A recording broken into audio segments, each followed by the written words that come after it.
The great part about tofu is how versatile it is and how it really picks up the flavors of anything you're cooking. It's also got a lot of protein. It's a fantastic source of monosaturated fats and a really good complete protein. It's also really easy to cook with. So I buy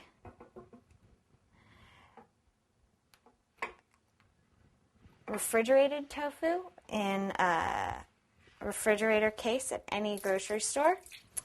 You want to drain out all the water that it's packaged with.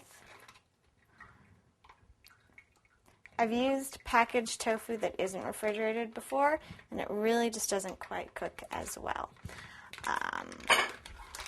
So now I've got a nice brick of tofu. The medium firm to firm will stay nice and solid when you cook with it. If you use soft tofu, it's going to fall apart, although soft tofu is great for lasagnas and soups and smoothies. I'll go ahead and slice the block right in half. And then you want to cut cubes that are about ½ an inch thick.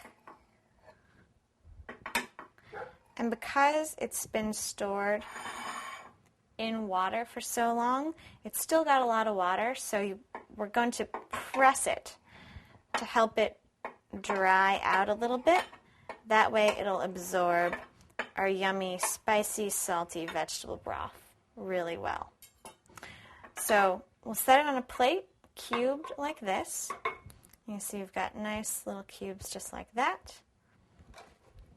I'm going to put a paper towel over it and set another plate on top of it.